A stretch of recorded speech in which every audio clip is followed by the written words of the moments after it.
Bom, olá, senhoras e senhoras que estão aqui participando do primeiro simpósio Território, Cidade e Arquitetura.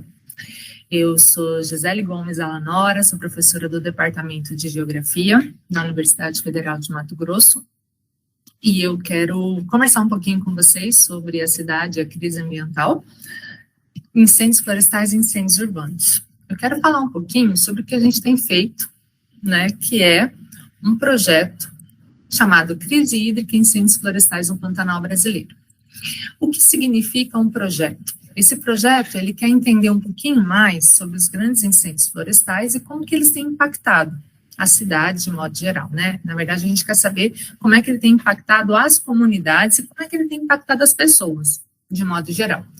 Então, a gente está começando a entender um pouquinho sobre o que é esse projeto. Então, nós temos várias instituições envolvidas nesse projeto, justamente para pensar os incêndios florestais e como ele tem impactado a vida das pessoas. Então, a nossa proposta aqui é falar um pouquinho, né, dos municípios em que a gente tem olhado, prestado atenção a eles e, obviamente, como é que a gente tem pensado esses incêndios florestais. Por quê? Porque os incêndios florestais, eles são reflexo, de alguma forma, dessa nossa falta de água, né? Uma das questões que a gente já observou é que o Pantanal pegou muito fogo justamente porque nós temos uma irregularidade dessas águas. Então, as chuvas, a alteração das chuvas, a alteração dos ventos tem influenciado negativamente nesse processo. Então, a nossa ideia aqui é conversar para pensar um pouquinho mais sobre essas questões da água e dos incêndios florestais. Então, a gente tem como perspectiva o conceito de crise hídrica, né, que tem sido chamado, né, a crise hídrica tem sido chamada a falta de água, abastecimento humano em grandes cidades brasileiras, principalmente na região metropolitana de São Paulo, entre 2013 e 2015, no Distrito Federal, desde o final de 2016 até o presente momento. Embora essas cidades situem-se em regiões de alto índice de pluviosidade anual, elas foram atingidas por secas extremas, que colapsaram seus reservatórios de abastecimento hídrico, e seus moradores foram submetidos a estratégias de racionamento de água.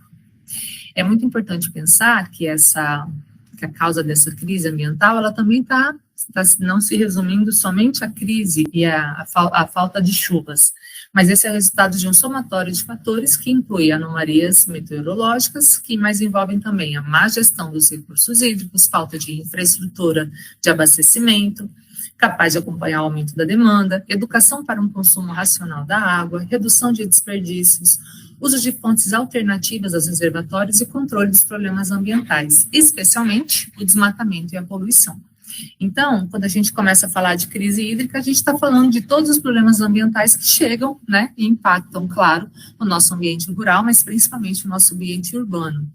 E essa escassez de água, ela atinge, né, de modo geral, nós temos, né, condições aí, e temos né, o conhecimento de que essa crise hídrica, ela atinge algumas regiões do Brasil de forma extremamente, né, forte, como é o caso, né, do semiárido nordestino, e nesse momento que nós estamos vivendo, a grande seca que chega na floresta amazônica, né, que tem mostrado muito essas mudanças que estão acontecendo no nosso cotidiano, com essas grandes ondas de calor, entre outras coisas. Então, é importante que a gente tenha conhecimento sobre essas questões e que preste atenção a isso, principalmente na degradação dos recursos hídricos, que acarretam, né, principalmente por conta das nascentes que são submetidas. Nesse sentido, eu chamo a atenção para um projeto do Ministério Público chamado Águas para o Futuro, onde eles têm mapeado as nascentes, né, de várias cidades, de vários locais, para justamente pensar nessa questão da água e como que ela tem sido maltratada pelas nossas ações humanas, né? Nós sabemos que dentro do planejamento urbano, as nascentes em muitos casos foram soterradas, muitas nascentes foram, né, dizimadas, e é importante a gente pensar nessa nova perspectiva da segurança hídrica, né? A gente tem uma crise hídrica em evidência, mas a gente tem que pensar nessa segurança hídrica, ou seja, como é que a gente vai ter acesso a essa água potável ao longo do tempo, com tanta degradação ambiental. Então, isso tem que ser uma pauta de governo, principalmente com relação à destruição essa degradação dos recursos hídricos em cidades que não têm uma fortaleza do abastecimento, do saneamento básico. Então, é importante a gente também ter essa dimensão. Nesse sentido, a gente traz aqui um pouquinho os dados do MAP Biomas de 2021, que ele tem mostrado uma redução da superfície de água nas últimas 3 décadas, em especial alguns locais crônicos, como o Pantanal brasileiro e também a floresta amazônica. Então, vocês percebem que existem vários municípios que estão tendo uma diminuição da superfície de água que estavam acostumados entre os anos de 1990 e 2020. Então, a gente percebe que existe, sim, uma diminuição da água, e essa água também está entrando nesse projeto, né, essa insegurança hídrica. Mas aí eu chamo a atenção para nós aqui, que estamos na bacia do Rio Paraguai, né? Nós estamos aqui em Cuiabá, nós temos Campo Grande aqui, como vocês estão vendo. Esse material é o material elaborado pela WWF, né? Sobre o índice do risco ecológico composto, que é uma análise, né, das 1.837 unidades de drenagem que seguem para a bacia do Rio Paraguai, ou o nosso famoso Pantanal. Vai, com certeza, abastecer o Rio Paraguai, que abastece, né, a bacia do Prata, desaguando no estuário do Prata. Então, se a gente perceber aqui, todo esse entorno, né, da bacia do Paraguai, é um entorno que está sob pressão, justamente porque são nascentes, e essas nascentes estão sendo ocupadas por atividades agropastoris. Então, é importante que a gente tenha uma dimensão dessa relação que existe entre o Planalto e a planície, que é o que a gente está debatendo agora com vocês, e mostrando um pouco dessa relação. E claro que as cidades, elas têm um fator importante aqui, porque elas vão mostrando como que vai se alterando. Então, a Embrapa Territorial fez uma nota técnica em janeiro de 2021, mostrando para a gente, né, a dinâmica das queimadas e dos incêndios da bacia do Rio Paraguai e Pantanal, mostrando, né, o impacto dessa presença dos incêndios florestais justamente nessa borda. E aí você percebe que os incêndios florestais, eles foram, de alguma forma, descendo o Planalto e, consequentemente, foram chegando, né, e ocupando essas áreas. É importante destacar que, por mais que os incêndios florestais, eles estejam fora da cidade, né, eles aconteçam em unidades de conservação, essa fumaça, ela chega para as cidades. E como é que a gente trabalha com a qualidade urbana, né? Como é que isso funciona? A gente não tem nenhuma preparação para isso. Então, é importante que a gente tenha essa dimensão de tudo que acontece lá fora, né, fora do ambiente urbano, influencia esse ambiente urbano, né? Então, a escassez de água, o desmatamento, a poluição, os grandes incêndios florestais, eles chegam na cidade com muita força, né? Então, é importante a gente ter essa dimensão. Então, observando essa dinâmica, né, do Rio Paraguai, nós observamos o quê? Que em 2018 nós tínhamos, né, uma forte mancha, né, de incêndios florestais, mas efetivamente nas bordas, né, do Pantanal. Em 2019 continuou descendo, né, Planalto, observando muito mais o Mato Grosso do Sul, né, o Mato Grosso do Sul com mais intensidade desses focos de calor, e em 2020, que foi o nosso grande momento aqui no Pantanal, esse impacto que oscilou na vida aqui de todo mundo, que pegou todo mundo desprevenido, e sem ter essa consciência de como o Pantanal estava queimando. Então, é importante a gente frisar que, existindo a diminuição da superfície de água do Pantanal, consequentemente, essa matéria orgânica ficou exposta, e, consequentemente, ela pegou, né, se tornou aí material de combustão. Então, é importante a gente saber que esses incêndios florestais, eles estão impactando diretamente a nossa vida aqui na cidade. E hoje, Mato Grosso detém mais de 85% da população vivendo nas cidades. Então, tudo que acontece no campo, né, chega para a gente, com certeza, nas cidades. Então, a gente precisa conhecer um pouquinho mais o fogo para começar a entender como é que a gente vai agir com relação a eles, e até porque a gente precisa ter uma noção dentro das cidades, como é que as cidades vão reagir a esse fogo, né? Então, o fogo é uma reação química exotérmica que ocorre quando há combinação de material combustível, oxigênio e uma fonte de ignição. Vamos explorar os diferentes aspectos como prevenir e controlar esses incêndios florestais. Nós sabemos que a queimada urbana ela é proibida, né? Então a gente não pode queimar nada dentro da cidade, mas mesmo assim a gente sabe que existem pessoas que ainda fazem isso. Muito bem. Então o que é o fogo? O fogo é essa reação da oxidação rápida, que libera calor, luz e fumaça. Ele ocorre quando o material combustível é aquecido a uma temperatura suficiente, alta, para liberar gases inflamáveis que reagem com o oxigênio na presença de uma fonte de ignição, ou seja, não é qualquer coisa que vai pegar fogo assim naturalmente, não. Então, a gente tem que ter bastante dimensão de como é que esse fogo começa. O fogo começa de diversas maneiras, né, com contato direto, com chamas abertas, faíscas ou correntes elétricas. Também pode ser resultado de reações químicas, como a autoignição de materiais inflamáveis quando expostos a temperaturas elevadas. E aí a gente tem esse material comburente, que é qualquer substância que pode alimentar o fogo, fornecendo elementos necessários para a combustão. Madeira, papel, plástico, tecidos, gases inflamáveis são exemplos comuns de material combustível. E aí a gente sabe que, né, os incêndios florestais, ele tem material orgânico aí suficiente para manter esse fogo. E por isso os incêndios florestais, eles são tão devastadores. Por quê? Porque eles vão atuar justamente nessa matéria orgânica que está ali seca, precisando de água. E aí, com a diminuição de água do Pantanal, com a diminuição das chuvas, você tem esse cenário perfeito para grandes incêndios florestais. E aí, qualquer material de ignição, qualquer faísca, qualquer lixo, qualquer poluição que esteja dentro desse nosso Pantanal vai impactar e vai ser motor, né, de combustão, e vai ser ignição desse fogo. E depois que ele se alastra, é muito difícil você conseguir controlar. Então, para a contenção dos incêndios florestais, é necessário monitorar constantemente as áreas propensas a incêndios florestais para detectar e responder rapidamente aos focos de incêndio. O planejamento deve envolver estratégias de combate ao fogo, incluindo implantação de equipes especializadas e o uso de equipamentos adequados, bem como combate aéreo, né, utilizando aeronaves para lançar águas ou os retardantes químicos sobre as áreas afetadas, ajudando a controlar e extinguir os incêndios florestais.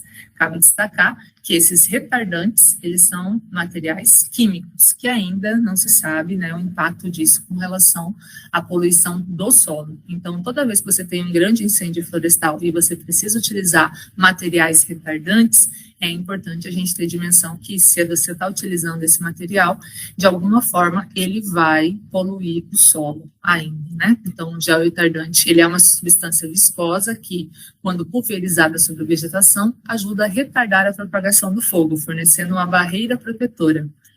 A gente também já ouviu falar das mantas ignífugas, que são mantas de tecido resistente ao fogo, que podem ser colocadas sobre objetos valiosos, como móveis ou árvores, para protegê-los da exposição direta ao calor e às chamas. Também tem os materiais intumescentes, são revestimentos especiais que, quando expostos a altas temperaturas, expandem-se formando uma barreira isolante, retardando a propagação do fogo. Esses materiais retardantes não são de fácil acesso a toda a população. Então, geralmente as comunidades que são mais impactadas, elas não têm esses materiais assim à mão. Então, seria muito importante pensar em como esses materiais poderiam ajudar nesse controle dos incêndios florestais, compondo aí esses equipamentos que são, né, de alguma forma doados para as comunidades, em especial as comunidades indígenas também, né, os povos originários que têm aí grandes problemas de incêndios florestais em suas terras indígenas. Bom, como é que a gente faz para controlar o fogo, controlar os incêndios florestais? O controle de incêndios florestais envolve ação imediata para extinguir e conter o fogo. Isso pode ser feito por meio de uso de equipes especializadas, ferramentas de combate ao fogo, técnicas de combate aéreo e estratégias de contenção. Uma das perspectivas que a gente mais tem são as técnicas de aceiro. O que é esse aceiro, né? Ele é justamente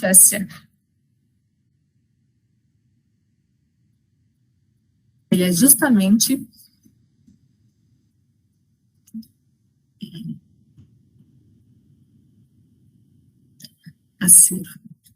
é justamente uma forma que encontra-se de tentar impedir que exista a passagem do fogo. Então, o acero é uma das técnicas utilizadas para conter esses grandes incêndios florestais, tanto, né, no processo de contenção quanto de prevenção. Então, muitas vezes se fazem vários tipos de acero para impedir e evitar a propagação desses incêndios florestais. Então, a ocorrência de incêndios florestais em áreas de floresta no Brasil está intimamente relacionada à ação antrópica. No passado e atualmente, em algumas regiões do país, o homem utiliza o fogo para queimar a vegetação, quer seja para limpeza de área ou mesmo para alterar o uso da terra. O elemento também é utilizado com a floresta em pé, ou após o desmatamento para eliminar a biomassa florestal residual na forma de tornar a área apta ao cultivo agrícola e pecuário. Algumas formas de manejo da floresta podem favorecer os incêndios. O desmatamento e o corte seletivo, por exemplo, aumentam a quantidade de material combustível e promovem a alteração do microclima devido à fragmentação florestal, o que torna a vegetação mais suscetível à passagem do fogo. As queimadas também aumentam a suscetibilidade da floresta a futuros incêndios. Então, quando a gente começa a pensar nesse material, a gente começa a entender que esses incêndios florestais, eles estão, né, muito ligados às ações humanas, em especial ao desmatamento, que vai criando essa biomassa na perspectiva de controle. Então, Lorenzo nos fala que as causas dos incêndios florestais, elas estão ligadas principalmente quem é que está induzindo esse fogo ou o que está induzindo o fogo em dada área, né? Então, o conhecimento das causas dos incêndios florestais se reveste de maior importância, pois se elaborar os planos de prevenção ou mesmo de combate, é necessário saber quem ou o que pode induzir o fogo em dada área. Como se pode imaginar, as causas dos incêndios florestais são numerosas de caráter multivariado. Apesar disso, possui sempre duas naturezas, natural ou induzida pelo ser humano. Nesses termos, como mencionado anteriormente, o natural se dá pela ação dos raios, ou seja, por descargas elétricas, que são incendiárias. Piromaníacos, né, sabotadores. Implica dizer que a prevenção é praticamente impossível nesse caso. As principais causas da origem antrópica são incendiários, piromaníacos ou sabotadores, queimas para limpeza de terreno, e fogo foge do controle da pessoa, passando para áreas florestadas ou outros ambientes, fumantes, por meio dos tocos de cigarro e fósforos, fogos campestres, fogueiras mal apagadas, usos de velas em rituais religiosos, normalmente ficam acesas por muito tempo, o que aumenta as chances de atingir a vegetação vizinha. Fagulhas de locomotivas por queda de balões em chamas ainda acesas. Então, é muito importante a gente saber que os incêndios florestais, eles têm origem principalmente nas atividades humanas, né? Você tem o fator natural, mas você não tem como prever, e também tem essa questão humana, né? Evidentemente, a natureza da queima controlada é sempre antrópica. Isso deve-se ao fato dela visar necessariamente efeitos positivos, além de pressupor inúmeras ações preventivas e eventualmente corretivas.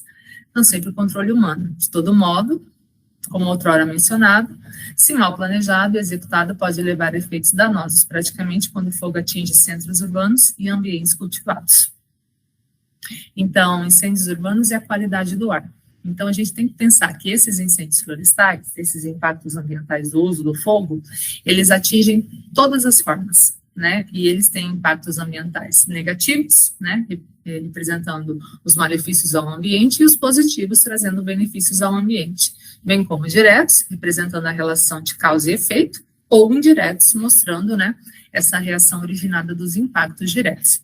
Pela fácil distinção entre ele, optou-se pela não individualização dos impactos ambientais negativos e positivos, que a gente vai falar daqui a pouquinho, né? Em outras palavras, a partir dali está a imediata associação se o impacto ambiental é de natureza maléfica ou benéfica, conforme seu enunciado. Desse modo, a fácil distinção entre os impactos ambientais diretos e indiretos, pois os primeiros são bem marcantes desde o início, já os indiretos se tornarão efetivamente perceptíveis com o decorrer do tempo, e uma vez que surgem a partir dos diretos. E na sequência, numa visão generalizada, estão listados os impactos ambientais do fogo conforme os diferentes meios, ou seja, físico, biótico e antrópico. Então, quando a gente pensa nos impactos ambientais, No meio físico, né, com relação aos nossos solos, nós temos a liberação de cinza, essencialmente potássio, pela queima da biomassa, com a consequente fertilização momentânea do solo. Não quer dizer que queimou, que ele vai, né, efetivamente se tornar um solo extremamente fértil. Tem que tomar bastante cuidado com isso. Potencialização do processo de erosão do solo, pela maior exposição ou mesmo intempéries, haja vista seu maior recobrimento ocasionado pela queima da vegetação que protegia, potencialização dos processos de erosão do solo, promovido justamente por essa matéria orgânica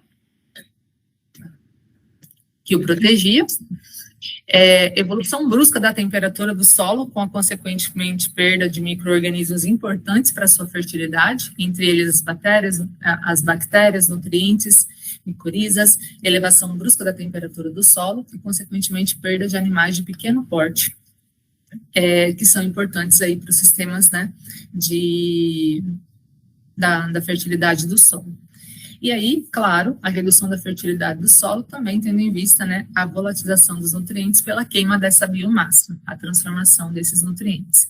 Então, é importante saber que os impactos que nós temos com relação ao fogo, eles atingem o meio físico, o solo, o ar, depreciação da qualidade do ar em vista do aumento da concentração de gases resultantes da combustão de biomassa, notadamente o monóxido de carbono e o dióxido de carbono, bem como os particulados, aumento da concentração na atmosfera de gases denominados de efeito estufa, a que se infere negativamente nos parâmetros globais climáticos. É por isso que o Brasil é um dos países que mais, né, acaba contribuindo com as mudanças climáticas, justamente por ser um espaço que a gente tem muito desmatamento e as queimadas junto a esse desmatamento. Então, é isso que faz com que o Brasil seja, né, importante frisar, né, os protocolos internacionais para a contenção do desmatamento na Amazônia brasileira e, claro, em todos os biomas, né.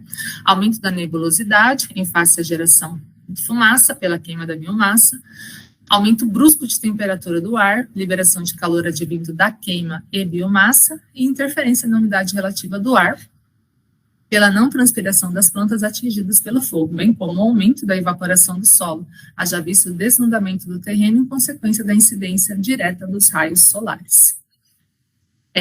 O meio físico também, os impactos ambientais na água, os impactos ambientais dos incêndios florestais na água, estão ligados diretamente à elevação do nível de turbidez das coleções hídricas superficiais, com o aporte de sedimentos, ou seja, né, qualquer vento, qualquer chuva já leva essas cinzas para dentro dos cursos d'água e que vão ali promovendo, né, uma série de impactos, como a turbidez, a deposição desse material e, claro, o nível de eutrofização dos corpos hídricos provocados pelo aporte de sedimento das áreas de vegetação que foi incinerada, né, o que induz maior possibilidade de infestação de macrófitas aquáticas e tendência a diminuir o abastecimento do lençol freático pela menor infiltração e percolação da água no perfil do terreno, tendo em conta a potencialização dos processos de escorrimento superficial gerado, né, pelo desnudamento da área. Então, a gente tem aí esses impactos relacionados ao meio físico. Com relação ao meio biótico, né, a nossa flora, a gente sabe que existem muitas espécies que elas perecem quando tem a queima da vegetação, bem como, né, um banco de propágulos no solo que foi afetado. E aí você vai ter uma série de impactos com o desenvolvimento dessa flora. A indução, mas a questão dos incêndios florestais também, ela induz a quebra da dormência de sementes de certas espécies, ou seja, que algumas espécies vão conseguir brotar a partir dos incêndios florestais, ou a partir, né, do seu contato com temperaturas mais altas. Então, é uma via aí que a gente precisa pensar com relação a isso. O estreitamento da base genética dos animais, porque eles acabam perdendo suas fontes de alimento, abrigo, refúgio, estresse da fauna silvestre, tendo que se deslocar de um ambiente para o outro, estresse da fauna residente, né, desses indivíduos afugentados pelo fogo, e claro, né, indivíduos que são mortos por esse fogo, como aconteceu aí nos incêndios florestais do Pantanal, que impactou muito a biodiversidade aí dos nossos animais. O fogo também, ele é muito importante para o controle de alguns tipos de pragas que ficam, né, que aparecem em determinadas áreas. Então, nós temos nesse caso, o manejo integrado do fogo, que é uma técnica utilizada justamente para esse controle de algumas espécies que nós temos também. Já no meio biótico, a gente não pode esquecer também, ainda no meio biótico relacionado à flora, que esse meio biótico ele fica totalmente alterado e ele vai afetar toda essa produção. Lembrando que o ser humano também é afetado porque ele utiliza, né, principalmente as comunidades tradicionais, utilizam dessa flora para produção de remédios, para frutos, né, que fazem parte aí da sua dieta alimentar, as chamadas PANCs, né, plantas alimentícias não convencionais. Um outro fator que chama a atenção é o meio biótico, né? Que é justamente a perda desses micro-organismos, bactérias, nidificantes e micorizas, por causa da elevação brusca da temperatura do solo, atuando aí na queima da vegetação. Então, controle de certos tipos de pragas microbianas, especialmente as fungicidas, por conta do uso do fogo controlado, e a interferência da vida microbiana aquática, pelo aumento da turbidez advindo do aporte de sedimentos, da erosão do solo, deposição do espelho da água e particulados presentes no ar. Né? Então, a gente sabe que esses micro-organismos, eles são impactados. Cabe destacar também, tanto no meio biótico quanto no meio físico, que, por exemplo, nós temos uma série de espécies, de vários tipos de espécies de animais, que a gente não contabiliza quando vem um incêndio florestal. Por exemplo, a perda de muitas abelhas. As abelhas são importantíssimas no processo de polinização. Imagina o quanto de abelhas que são perdidas, né, nas suas casas e com seus organismos. Então, a gente tem que ter muito cuidado com essa questão da perda da flora e da fauna, né, especialmente da fauna, com a preocupação com as abelhas. Por quê? Porque elas são importantes para o processo de polinização. Bom, então, esse é um ponto que a gente deve frisar. Outro ponto que a gente deve frisar é a perspectiva ambiental mesmo, né, desses incêndios florestais com relação ao espaço urbano. Por quê? Porque essa questão dos incêndios florestais com relação ao espaço urbano, elas aumentam vários problemas de saúde relacionados às questões respiratórias, né? Então, as pessoas, principalmente os mais idosos e as crianças, eles têm muito problema respiratório, então eles precisam fazer inalação para ajudar no processo de lubrificação, né, interna, a umidificação dentro das vias aéreas, e é importante a gente saber que esse é um impacto negativo e chega muito forte, né? Lembrando que Mato Grosso, nessa época do ano, né, julho, agosto, setembro, outubro, são meses extremamente quentes, com muita fumaça, né, justamente desses incêndios florestais que acontecem, de queimas, né, que são nesse processo. Então, é importante a gente pensar nesse território da cidade também, como é que a gente cuida, né, desses espaços. Então, a gente tem observado várias campanhas necessárias para fazer o processo de rearborização do espaço urbano e, consequentemente, os programas de recuperação de áreas degradadas, que devem ser aí pensados, né, para todo o processo de manutenção da biodiversidade. Então, trazer esse tema para dentro de um seminário como esse é importantíssimo para a gente conseguir essa leitura social e, consequentemente, a gente poder entender que a relação que se estabelece entre a cidade e o seu entorno, ela é extremamente importante e deve ser considerada em nossos trabalhos. Então, a gente não pode esquecer nunca de falar sobre essa realidade. Então, eu queria agradecer a oportunidade de estar aqui falando com vocês um pouquinho sobre esses incêndios florestais e os impactos deles na qualidade de vida, nos impactos da flora, na fauna, e agradecer a oportunidade de poder, né, dialogar com vocês, que são um processo informativo, que vão nos ajudar aí a cuidar melhor das cidades, né? Uma das coisas que a gente tem observado é que as cidades precisam de mais ilhas de frescor, né, ou seja, mais áreas verdes, para que as pessoas possam ter outros ambientes e que isso, de alguma forma, tente amenizar um pouco essas ondas de calor que estão chegando e que, pelo jeito, serão mais frequentes a partir de agora. Ok? Então, muito obrigada pela atenção, desejo a vocês todos um ótimo congresso e que a gente possa conversar aí mais vezes. Muito obrigada.